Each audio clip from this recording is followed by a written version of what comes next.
भारत माता की। भारत माता की। भारत माता की। उत्तर प्रदेश की राज्यपाल आनंदीबेन पटेल, यहां के लोकप्रिय मुख्यमंत्री योगी आदित्यनाथ जी, केंद्रीय मंत्रिमंडल में मेरे वरिष्ठ सहयोगी और लखनऊ के सांसद रक्षा मंत्री राजनाथ सिंह जी, यूपी भाजपा के अध्यक्ष और केंद्र में मंत्रिपरिषद के मेरे साथी श्रीमान पंकज चौधरी जी, प्रदेश सरकार के उप मुख्यमंत्री केशव प्रसाद मौर्य, ब्रजेश पाठक, उपस्थित अन्य मंत्रीगण, जनप्रतिनिधिगण, देवी और सज्जनों, आज लखनऊ की ये भूमि एक नई प्रेरणा की साक्षी बन रही है। इसकी विस्तार से चर्चा करने से पहले मैं देश और दुनिया को क्रिसमस की शुभकामनाएं देता हूं। भारत में भी करोड़ों ईसाई परिवार आज उत्सव मना रहे हैं। क्रिसमस का ये उत्सव सभी के जीवन में खुशियां लाए, ये हम सभी की कामना है। साथियों, 25 दिसंबर का ये दिन देश की दो महान विभूतियों के जन्म का अद्भुत सुयोग लेकर भी आता है। भारत रत्न अटल बिहारी वाजपेयी जी,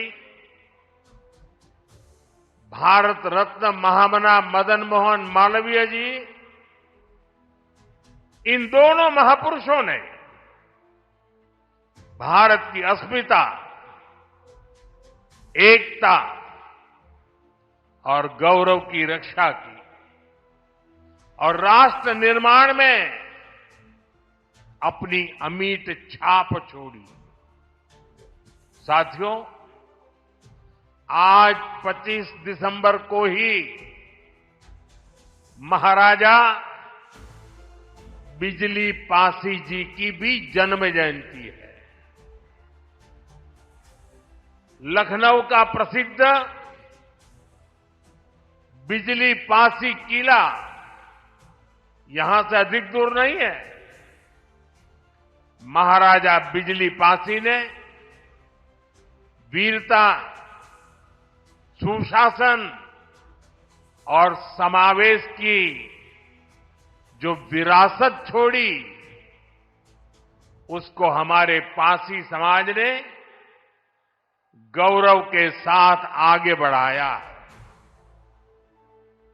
ये भी संयोग ही है कि अटल जी ने ही वर्ष 2000 में महाराजा बिजली पासी के सम्मान में डाक टिकट जारी किया था। साथियों, आज इस पावन दिन मैं महामना मालवीय जी, अटल जी और महाराजा बिजली पासी को श्रद्धापूर्वक नमन करता हूं, उनका वंदन करता हूं। साथियों, थोड़ी देर पहले मुझे यहां राष्ट्र प्रेरणा स्थल का लोकार्पण करने का सौभाग्य मिला है। ये राष्ट्र प्रेरणा स्थल उस सोच का प्रतीक है जिसने भारत को आत्मसम्मान, एकता और सेवा का मार्ग दिखाया है। डॉक्टर श्यामा प्रसाद मुखर्जी, पंडित दीनदयाल उपाध्याय जी और अटल बिहारी वाजपेयी जी, इनकी विशाल प्रतिमाएं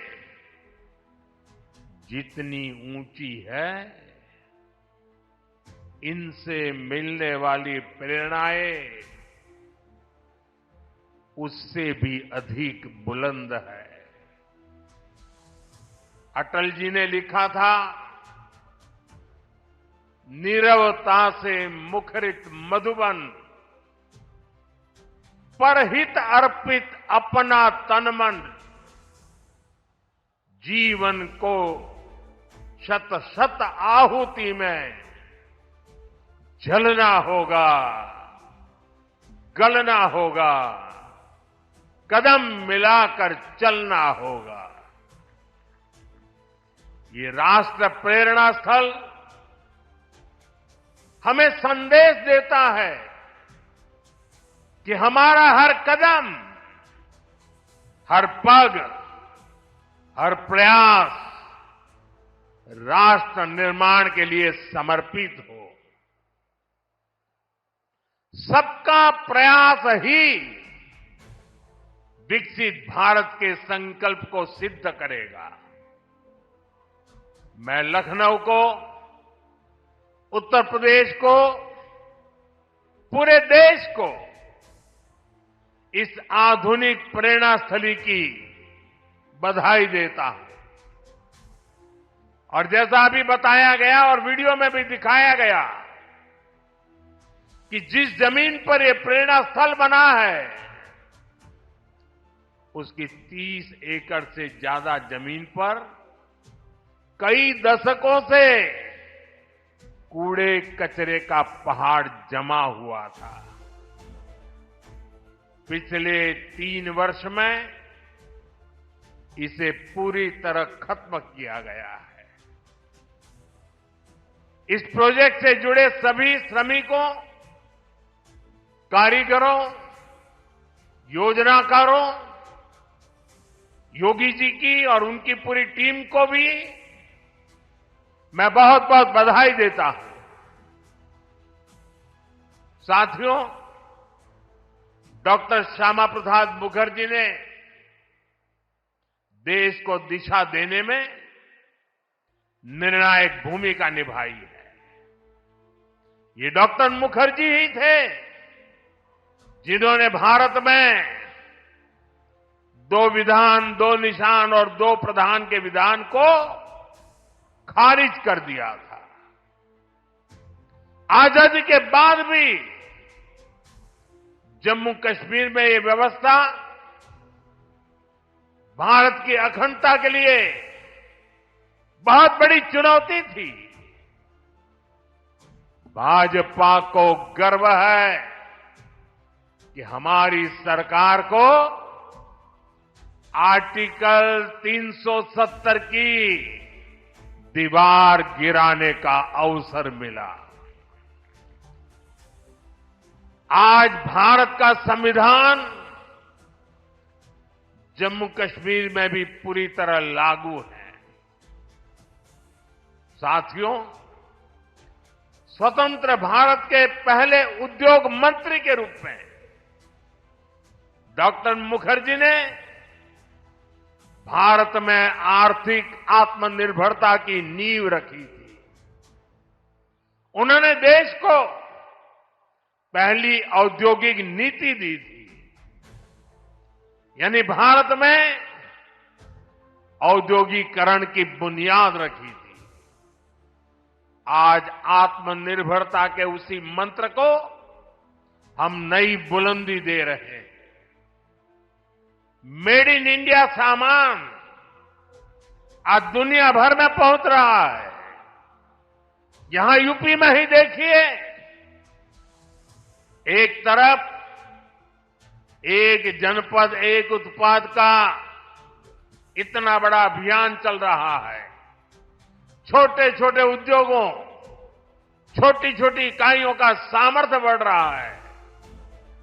दूसरी तरफ यूपी में बहुत बड़ा डिफेंस कॉरिडोर बन रहा है।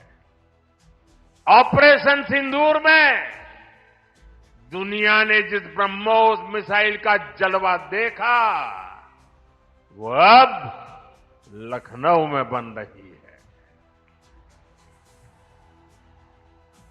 वो दिन दूर नहीं जब यूपी का डिफेंस कॉरिडोर दुनिया भर में डिफेंस मैन्युफैक्चरिंग के लिए जाना जाएगा। साथियों, दशकों पहले पंडित दीनदयाल उपाध्याय जी ने अंत्योदय का एक सपना देखा था। वे मानते थे कि भारत की प्रगति का पैमाना अंतिम पंक्ति में खड़े अंतिम व्यक्ति के चेहरे की मुस्कान से मापा जाएगा। दीनदयाल जी ने एकात्म मानववाद का दर्शन भी दिया, जहां शरीर, मन, बुद्धि और आत्मा सबका विकास हो। दीनदयाल जी के सपने को मोदी ने अपना संकल्प बनाया है। हमने अंत्योदय को सैचुरेशन यानी संतुष्टिकरण का नया विस्तार दिया है। सैचुरेशन यानी हर जरूरतमंद, हर लाभार्थी को सरकार की कल्याणकारी योजनाओं के दायरे में लाने का प्रयास। जब सैचुरेशन की भावना होती है तो भेदभाव नहीं होता, और यही तो सुशासन है, यही सच्चा सामाजिक न्याय है, यही सच्चा सेकुलरिज्म है। आज जब देश के करोड़ों नागरिकों को बिना भेदभाव पहली बार पक्का घर, शौचालय, नल से जल, बिजली और गैस कनेक्शन मिल रहा है, करोड़ों लोगों को पहली बार मुफ्त अनाज और मुफ्त इलाज मिल रहा है, पंक्ति में खड़े अंतिम व्यक्ति तक पहुंचने का प्रयास हो रहा है, तो पंडित दीनदयाल जी के विजन के साथ न्याय हो रहा है। साथियों, बीते दशक में करोड़ों भारतीयों ने गरीबी को परास्त किया है, गरीबी को हराया है। ये इसलिए संभव हुआ क्योंकि भाजपा सरकार ने जो पीछे छूट गया था उसे प्राथमिकता दी, जो अंतिम पंक्ति में था उसे प्राथमिकता दी।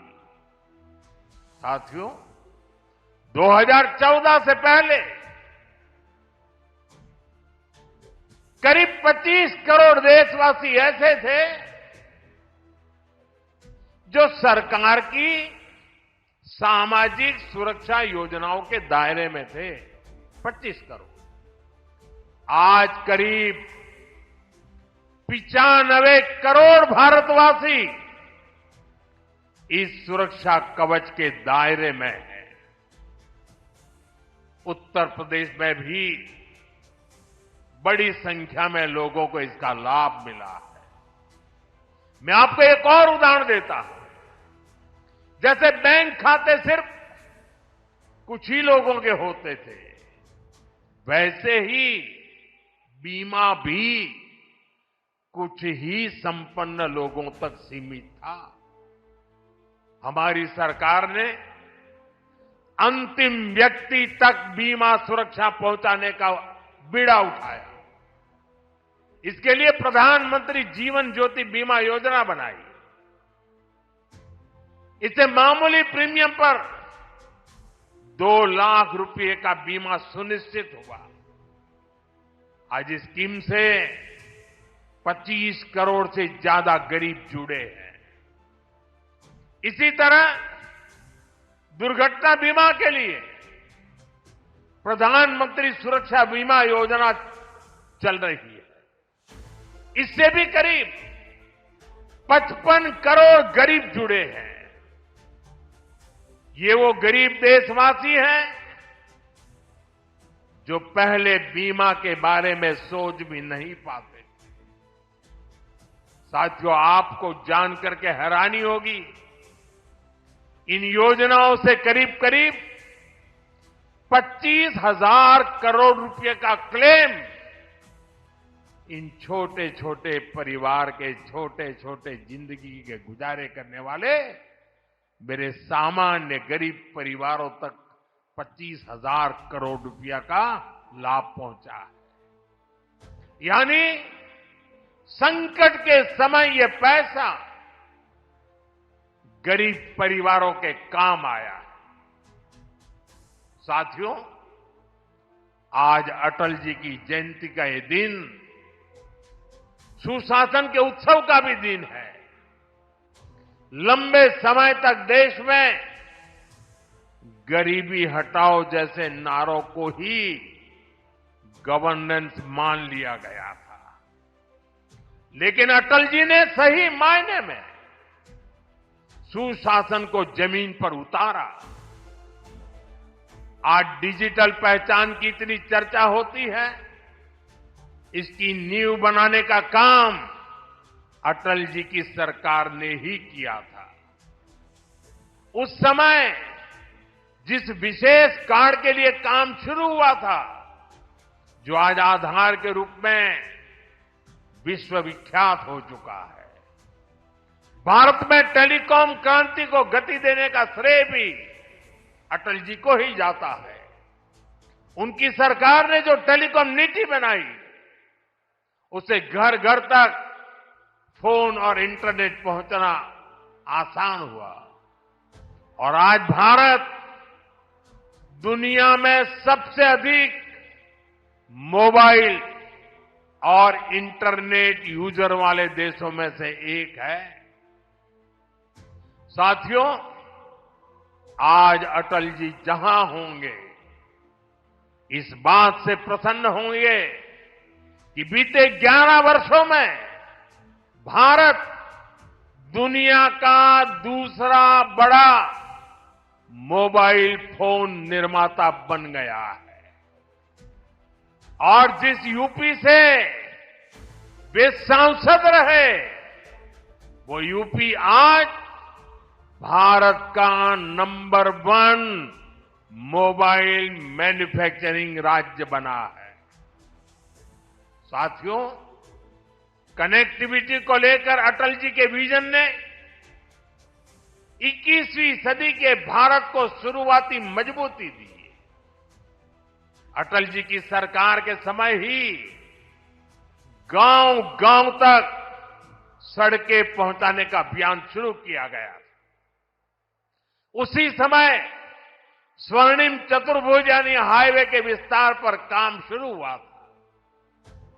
साथियों, साल 2000 के बाद से प्रधानमंत्री ग्रामीण सड़क योजना के तहत अब तक करीब 8 लाख किलोमीटर सड़कें गांवों में बनी है और इनमें से करीब 4 लाख किलोमीटर ग्रामीण सड़कें पिछले 10-11 साल में बनी है। और साथियों, आज आप देखिए, आज हमारे देश में अभूतपूर्व गति से एक्सप्रेसवे बनाने का काम कितनी तेजी से चल रहा है। हमारा यूपी भी एक्सप्रेसवे स्टेट के रूप में अपनी पहचान बना रहा है। वो अटल जी ही थे जिन्होंने दिल्ली में मेट्रो की शुरुआत की थी। आज देश के 20 से ज्यादा शहरों में मेट्रो नेटवर्क लाखों लोगों का जीवन आसान बना रहा है। भाजपा एनडीए सरकार ने सुशासन की जो विरासत बनाई है, उसे आज भाजपा की केंद्र और राज्य की सरकारें नए आयाम, नया विस्तार दे रही है।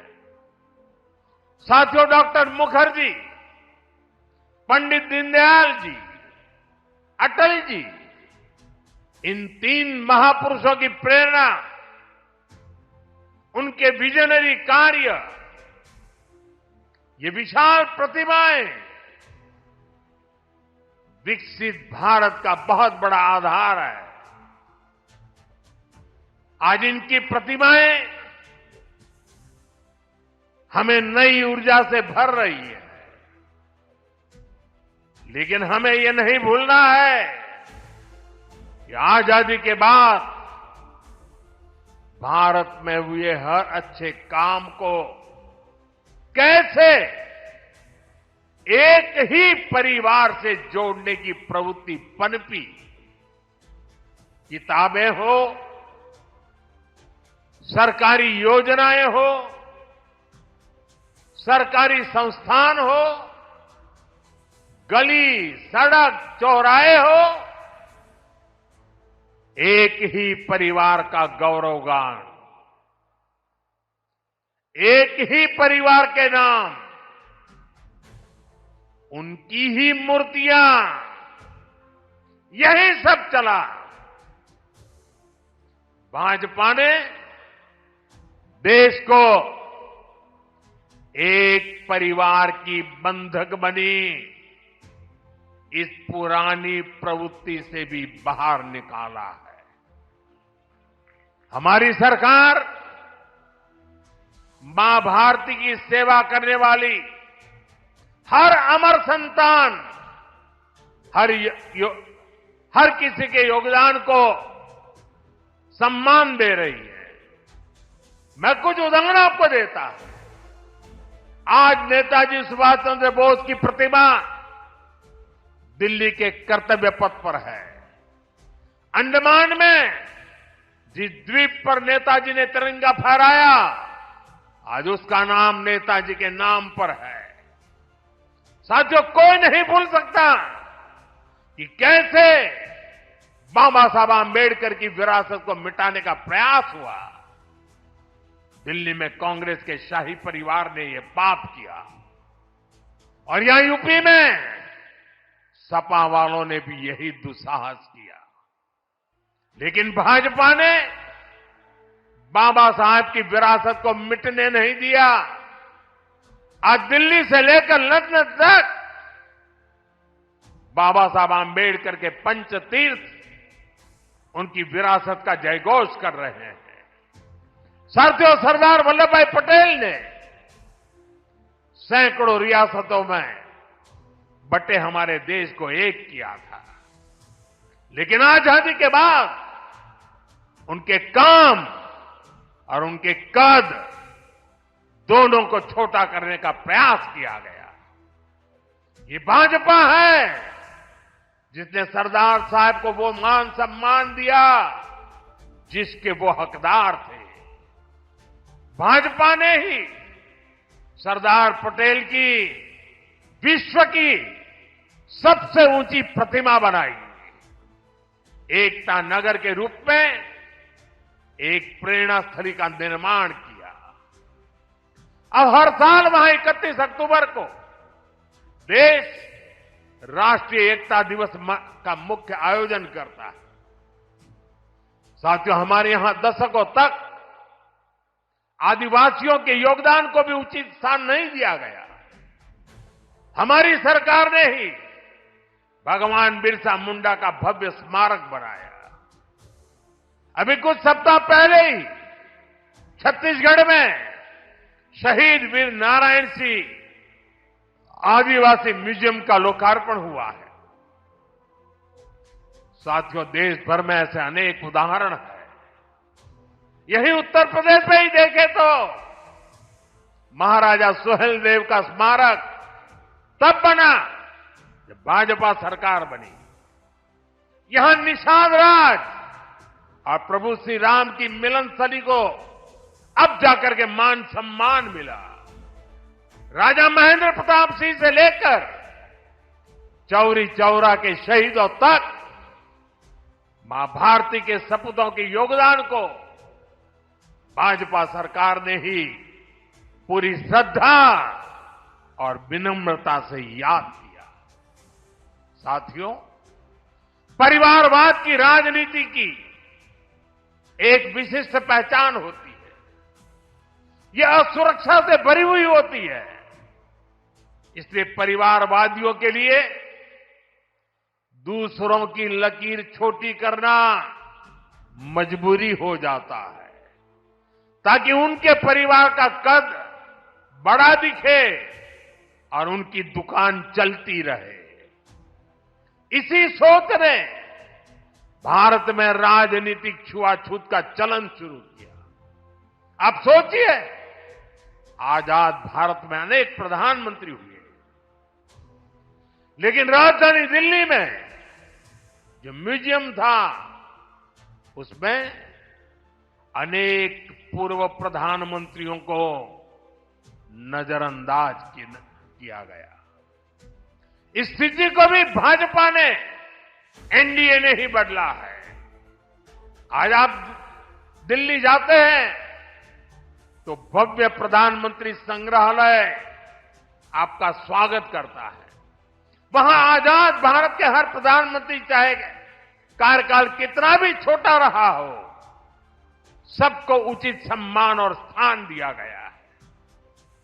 साथियों, कांग्रेस और उसके सहयोगियों ने राजनीतिक रूप से भाजपा को हमेशा अछूत बनाए रखा, लेकिन भाजपा के संस्कार हमें सबका सम्मान करना सिखाते हैं।